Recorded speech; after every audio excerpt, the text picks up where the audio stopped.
ഇല്ലാതാക്കാൻ, എല്ലാത്തിനെയും തകർക്കാവുന്ന ഒരു ഫാഷിസ്റ്റ്. ഇന്നലെ നിങ്ങൾ ആലോചിച്ച് നോക്ക്, രാഹുൽ ഗാന്ധി പറഞ്ഞ വസ്തുതകൾക്ക് നേരെ ഇന്നലെ വലിയൊരു കേരളം മുഴുവൻ വിറച്ചു നിന്നുപോയ, ഇന്ത്യ മുഴുവൻ വിറച്ചു നിന്നുപോയ ഒരുപക്ഷെ രാഹുൽ ഗാന്ധിയെ പോലെ ഒരു മനുഷ്യൻ, ആ മനുഷ്യൻ, നിങ്ങൾ ബത്തേരിക്കാരൊക്കെ 1000 തവണ നിങ്ങൾ സ്തുതി പറയണം, നിങ്ങൾ നന്ദിയുള്ളവരാകണം. ആ മനുഷ്യന് ഒരിക്കലെങ്കിലും വോട്ട് ചെയ്യാൻ ഭാഗ്യം കിട്ടിയവരാണ് നമ്മൾ ഈ വയനാട്ടുകാർ എന്നതുകൊണ്ട് അഭിമാനിച്ച ഒരു നിമിഷമാണ് ഇന്നലെ. ഒരു നിമിഷമാണ്. എന്ത് മനോഹരമായിട്ടാണ് അയാൾ ആ പവർ പോയിന്റ് പ്രസന്റേഷൻ നടത്തുന്നത്. നിങ്ങൾ ഓർത്തു നോക്കൂ, ഒരുപക്ഷെ മൈക്രോസോഫ്റ്റിന്റെ CEO, അതല്ലെങ്കിൽ ഇന്ത്യയിലെ ഏതെങ്കിലും മികച്ച ഒരു IT കമ്പനിയുടെ CEO, അയാൾക്ക് പോലും അത്രമേൽ മനോഹരമായി ആ പവർ പോയിന്റ് പ്രസന്റേഷൻ നടത്താനാവില്ല. എക്സലന്റ് ആയിട്ട് അദ്ദേഹം പറഞ്ഞ വസ്തുതകൾ അവസാനം ചോദിക്കുന്ന ഒരു, എന്നിട്ട് ഇതൊക്കെയും പറഞ്ഞ് ഓർക്കണം നിങ്ങൾ, ഗുജറാത്തിലെ തെരഞ്ഞെടുപ്പ് കഴിയുമ്പോ ആ മനുഷ്യൻ കഴിഞ്ഞ തെരഞ്ഞെടുപ്പ് കഴിയുമ്പോൾ പറയുന്നുണ്ട് ഇവിടെ കള്ളത്തരമുണ്ട്. അതും പറഞ്ഞ് അയാൾ പോയി എന്നാണ് നമ്മൾ വിചാരിച്ചത്. ദിവസവും ഈ വിഷയത്തിന്റെ പിറകിൽ ആ മനുഷ്യനുണ്ടായിരുന്നു. എല്ലാവരും പോയി, പക്ഷെ അയാൾ പോയില്ല. ആ മനുഷ്യൻ അതിന്റെ വസ്തുതകളെ ചികഞ്ഞെടുത്ത് ഞാൻ പറഞ്ഞതെന്താണോ എന്ന് ഇന്നലെ അക്കമിട്ട് ലോകത്തിന്റെ മുമ്പിൽ അയാൾ പറഞ്ഞു വെച്ചു. നിങ്ങൾ ഓർത്തു നോക്കേണ്ട മറ്റൊരു കാര്യമുണ്ട് സ്നേഹമുള്ളവരെ, അത് പറയുമ്പോ അയാൾ പതറുകയല്ല, കൂടുതൽ കരുത്തോടെ. എന്നിട്ട് വൈകുന്നേരം മുസ്ലിം ലീഗിന്റെ നേതാവ് സാദിഖ് അലി ശിഹാബ് തങ്ങൾ, കുഞ്ഞാലിക്കുട്ടി സാഹിബ് അടക്കമുള്ളവർ ഇന്നലെ അവരെ അടക്കം വിളിച്ചു വരുത്തി ഇന്ത്യ മുന്നണിയിലെ ആളുകൾക്ക് രണ്ടാമതും വിശദീകരിച്ചു കൊടുത്തു. എനിക്ക് ഒരുപാട് ഇഷ്ടം തോന്നിയ ഒരു കാര്യം എന്താണെന്നറിയോ? എല്ലാവരോടും രാഹുൽ പറയുന്നുണ്ട്, ചോദിച്ചോളൂ, ചോദിച്ചോളൂ. നിങ്ങൾ എന്നോട് ചോദിക്കുമ്പോൾ എനിക്ക് കൂടുതൽ ക്ലാരിറ്റി കിട്ടും. അങ്ങനെ പറയാൻ ആർക്കാൻ്റെ സഖാവെ കഴിയുക? കേരളത്തിൽ നിങ്ങളുടെ ഒരു ഇന്ത്യയിലെ ഏക കമ്മ്യൂണിസ്റ്റ് മുഖ്യമന്ത്രി ഇവിടെ ഉള്ളത് വേറെ ഇല്ല. അയാളാണെങ്കിൽ ഒരു സാധാ മുഖ്യമന്ത്രിയില്ല, ഇരട്ട ചങ്കുണ്ട്. അങ്ങനെയുള്ളൊരു മനുഷ്യനോട് എന്നോട് ചോദിക്കൂ എന്ന് പറയാനുള്ള ഒരു നട്ടല്ല മനുഷ്യന്റെ നടുപ്പുറത്തോ, അത് പറയാൻ ഒരു ചങ്ക അയാളുടെ അടുത്ത്, ഒരു അരച്ചങ്കെങ്കിലും നിങ്ങൾ എപ്പോഴെങ്കിലും കണ്ടിട്ടുണ്ടോ? എനിക്ക് തമാശ തോന്നിയ സാധനമൊന്നുമല്ല.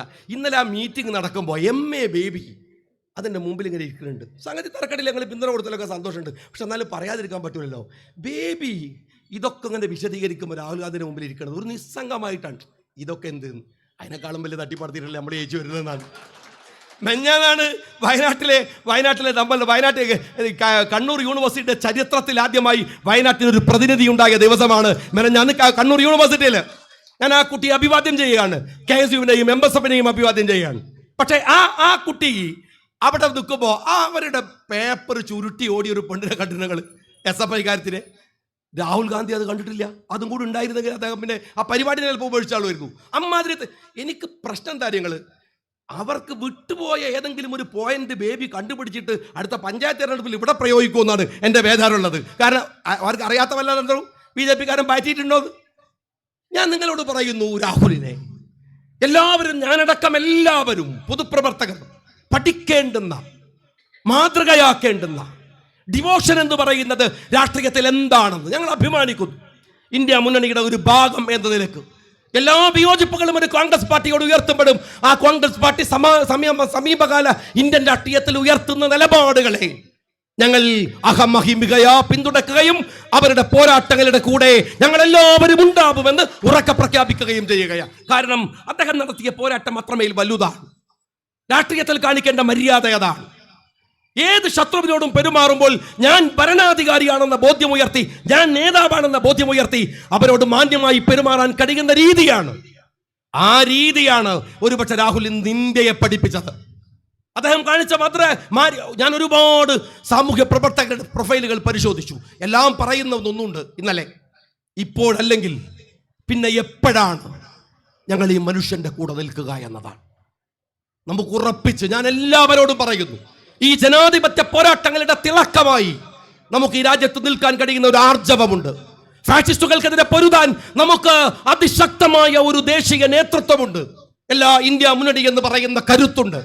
ആ കരുത്തുകൾക്കിടയിൽ പൊരുതുമ്പോഴും കേരളത്തിലെ CPM-കാരോട് ഞാൻ പറയട്ടെ, നിങ്ങൾ ഈ ചെയ്യുന്ന നെറികേടുകൾ ഈ രാജ്യത്തിലെ ദുർബലരോട്, പാവപ്പെട്ടവരോട്, അധസ്ഥിതരോട്, ദളിതരോട്, മനുഷ്യരോട് നിങ്ങൾ ഈ കാണിക്കുന്ന നെറികേടുകൾ ചോദിക്കാൻ കഴിയുന്നവർ ഈ ഗ്രാമങ്ങളിൽ നിന്ന് ഉയർന്നു വരുന്നുണ്ട്.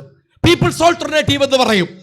ഒരു കാലത്ത് അത് അശക്തമായ ഒന്നാണ്, ജനങ്ങളുടെ പകരം വെക്കൽ. ടിപ്പ എന്ന് പറയാറുണ്ട്. There is no alternative. അതാണ് ഫാഷിസ്റ്റുകളുടെ മുദ്രാവാക്യമെങ്കിൽ ടിപ്പ എന്ന് പറയും, ദർ ഇസ് പീപ്പിൾ ആൾട്ടർനേറ്റീവ്. ഇതാ ബത്തേരിയിലെ ജനങ്ങൾ ഇന്നൊരുക്കിയത് ഒരു ചോദ്യം ചെയ്യലാണ്, ഒരു പകരം വെക്കലാണ്, ഒരു സമരത്തിന്റെ തുടർച്ചയാണ്. നിങ്ങളുടെ രാഷ്ട്രീയത്തിന്റെ നെറികെട്ട രാഷ്ട്രീയത്തെ അവസാനിപ്പിച്ചിട്ടല്ലാതെ ഈ സമരം അവസാനിക്കുന്ന പ്രശ്നമില്ല എന്ന സമര പ്രഖ്യാപനത്തിന്റെ കൂടെ നിന്നുകൊണ്ട് അഭിവാദ്യങ്ങൾ നേർന്നുകൊണ്ട്